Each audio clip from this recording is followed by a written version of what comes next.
Hi everyone, I'm Jerry and was just sent this really cool cold rolled steel shelf with wire shelves over there that are fully adjustable on here. Everything came completed in the kit, including feet that go on these, the wonderful all metal brackets to hold this in place, because this can be one solid unit as I'm going to be building it, or two separate units if you're wanting to have it more as a workbench in a garage.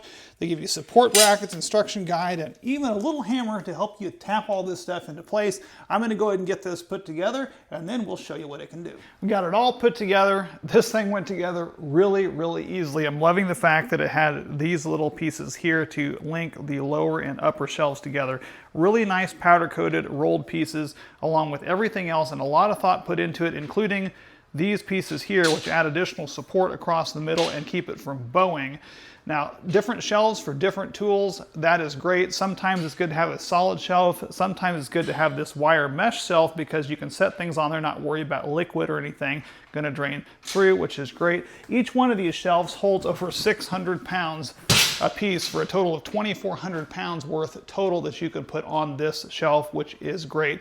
They do send you with a few extra of these little pieces here for feet and top caps, and the reason they do that is because you can break this apart and have that again in two separate ones if you wanted to. You don't have to use the full shelf for that, which is great. This has ended up being about a 6-foot tall shelf, 18 inches deep and 48 inches wide, so you've got plenty of room to store all kinds of items in your garage or basement.